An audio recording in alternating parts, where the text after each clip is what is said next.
Hi friends, welcome to Top Scholar, the Smart Learning app. We are back with yet another chapter for your board exam preparation. And we are here with Metallurgy chapter and we have previous year questions so that we can prepare you well for this chapter. Are you ready? Let's find out how we are going to get this chapter ready for you. Now let's look at the marking schemes and how many marks can we get you from this chapter. So as you can see, we have markings from 1 mark to 2 mark and 3 mark. And in last 5 years, if you see that we have had one question in 2019, one in 2020, one in 2022. All of this carrying 1 mark. So total questions we have picked from this chapter are 3, getting you 3 marks in total. About 2 mark question we have had, 1 2 mark question in 2019, 1 in 2021, 1 in 22. So total 4 questions we have here, getting you 8 marks. Now for 3 marks question we have had 2 questions in 2020, 1 in 22 and 1 in 23. So we have 4 questions for you here.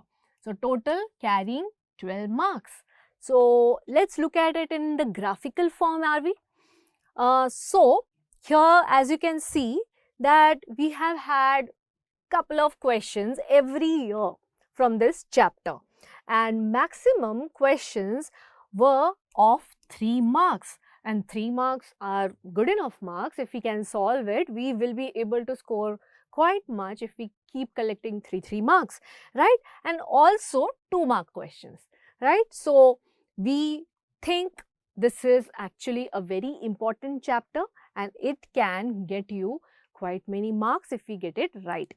So we are here to help you get these marks. So let's get started. Now, the first question, we start from the year 2019. That's 5 years back. But nevertheless, we have 2 questions. One is a very short answer question and another is a short answer question. The very short answer question carries 1 mark. The short answer carries 2 marks. So, the first one is find the odd man out. Stinning, anodization, alloying and froth flotation. Right? So, among these, which is the odd one out? So, we can see that froth flotation here is an odd one out because this is a separation technique. It's a technique for which is used in extraction, whereas these are all coating techniques, right? Now, second question, out of sodium and sulfur, which is a metal, explain its reaction with the oxygen. What are the properties of metal? Right, so now if you can see sodium and sulfur, among them which has most reactivity and which is actually solid and shiny surface, good conductor of electricity, it's sodium, right?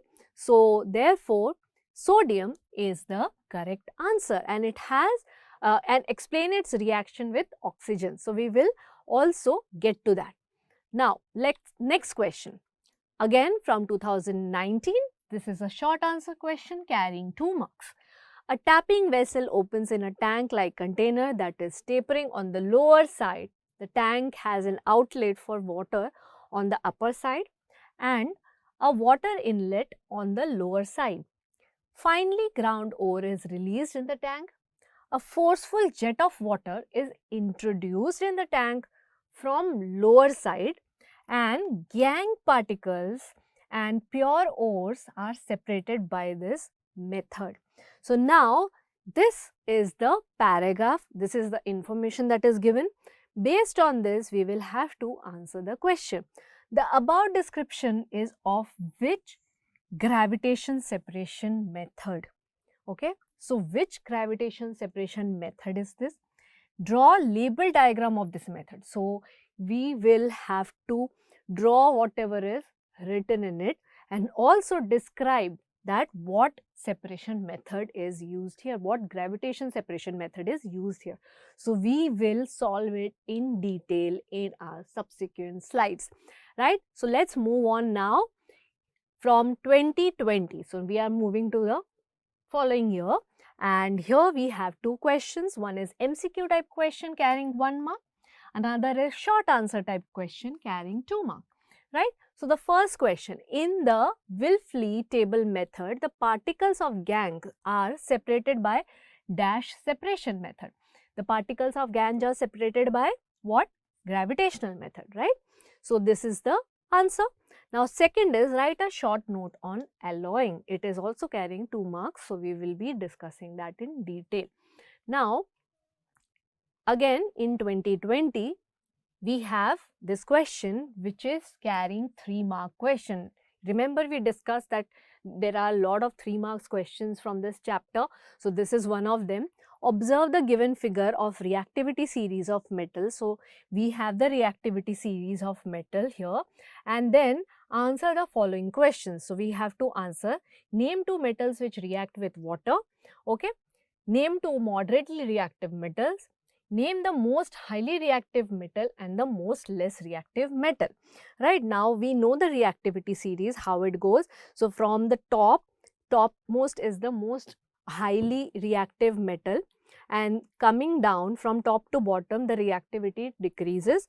Here, we also have which one reacts with water, which one reacts with acid, which others react with oxygen, and how the reactivity keeps on decreasing from top to bottom. So, from this diagram, you can answer all of them. So, let's try to answer these questions in our subsequent slide.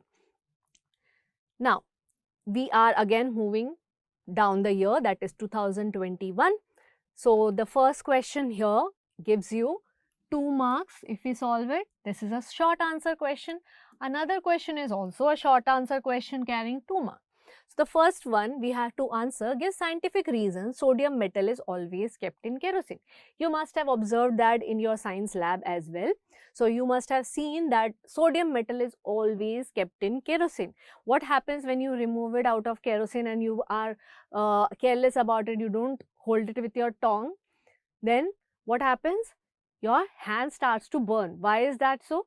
Because our sodium metal, if it comes in contact with moisture and oxygen, what forms? Sodium hydroxide, and this is a exothermic reaction. That means heat is liberated, which is so much that it can burn your hand if you don't use tongs to pick it up, right?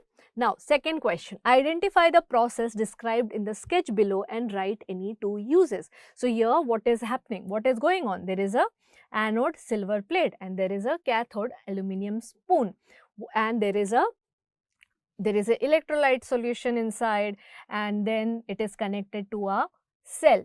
So, in that case, what is happening? We are conducting electricity here. Now, this is acting as anode, this is acting as cathode. So, what exactly is happening? Electroplating, right? So, we have already identified the process. Now, we will have to describe the process, right? So, you will have to describe the electroplating process. Now, we go to the year 2022. Here, we have the first question, which is an MCQ type question carrying 1 mark. Write the correct alternative. Gold plated ornaments is an example of dash. So, here as we can read the question, it is given gold plated ornaments. How any ornaments are plated? Gold. So, it is an electroplating technique, right? So, it is a first option, electroplating. It is not alloying, it is not anodizing, or it is not galvanizing. So, the gold plated ornament is an example of electroplating technique. Now, answer the following. This is a 2 marks question, short answer question. It has 2 sub parts. So, one sub question carries 1 mark. Name the main ore of aluminium. Is it bauxite? Yes, it is. What impurities are present in aluminium ore? So, we know that it is silicon dioxide, titanium oxide, iron oxide, right? So, these are the impurities present in our aluminium ore, which is purified then after the bauxite ore is treated, right? So, we have the entire process of extraction of aluminium and how we remove these impurities, right? So, this is a question of 2 marks. Now, the third question, it carries 3 marks. Explain the following term: metallurgy, ores and gangue. So, we have to explain each one of them. Each terms give you 1 mark, right? So, this is a 3 mark question and you have these small terms that you need to explain, right? Now, let's move on to 2023. Read the following sentence and answer the question. NaCl is an ionic compound. Is it true? Of course it is. So, it is carrying 3 marks. It has 2 sub-questions. Why is NaCl, sodium chloride, an ionic compound? So, we have a statement NaCl is an ionic compound. But why? Okay, state any 2 properties of ionic compound. So, in general, what is the properties of ionic compound? In which scenarios can we call it an ionic compound? By which properties? That we have to mention.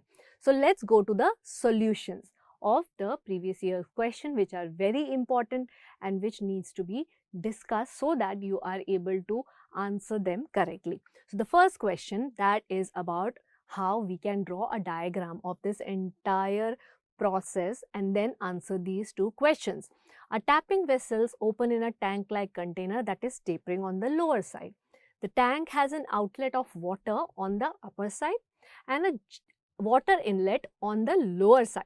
Finely ground ore is released in the tank. A forceful jet of water is introduced in the tank from the lower side and gangue particles and pure ore are separated by this method. So, now what do we have to do? First of all, the above description is of which gravitational separation method. Then second is draw a label diagram of this method. So, we will be drawing a label diagram of this method and then we will also identify and describe which gravitation separation method is this. So, let us find out. The above description is of hydraulic separation method, right? So, this is a hydraulic separation method. And second, we have to draw the diagram. So, this is the diagram, label diagram of this entire method. As it can be seen, it is a container that is tapering on the lower side. There is a water outlet on the upper side and there is a water inlet at the lower side. The powdered ore is introduced in the tank and then what happens? A jet of water is forcefully introduced in the tank from the lower side and gangue particle and pure ore are separated by this method, right? So, we can get this entire method which is a hydraulic method, right? Now, from the year 2020, 2 marks question. This is the reactivity series. This is a diagram which is given to you and then you will have to answer few questions regarding this diagram, right? So, it shows everything that which is the most highly reactive, how the reactivity decreases, which compounds react with water, which compounds react with acid and which other compound react well with oxygen, right? So, based on this reactivity series which is given to you, you have to answer the following question. 2 metals that react with water, potassium and sodium, given in the diagram. 2 moderately reactive metal, zinc and iron, as you go down, right? Then, most highly reactive metal, which is the first metal in the reactivity series, that is potassium. Less reactive, least reactive series metal in the series is gold. So, this is the least reactive metal. Then, we go to the next question which was asked in 2023, which is of 2 marks. Read the following sentence and answer the questions. NaCl is an ionic compound. Why is NaCl an ionic compound? So, the statement is given. Now, we have to say why is it an ionic compound and then state any 2 properties of ionic compound. right? So how do we know if any compound is ionic compound or not? Because we will have to mention, we will have to describe the general properties of ionic compound. So let's find out. The solution given is, for A, why is NaCl an ionic compound? NaCl is an ionic compound because NaCl is created by the exchange of electrons between the components. So why is it an ionic compound? It is created because of the exchange of electrons between the components. Now, what are the two properties of ionic compound? So whenever we have these two properties, we will know that this is an ionic compound. The first one is, ionic compound have high melting as well as boiling points, right? The second one, they are good insulators, hard and brittle in nature. So these are the two properties of ionic compounds. So I hope you understood all about the questions which can be asked in your examination from this chapter, and you will be now better prepared to face any questions coming from this chapter. All the best.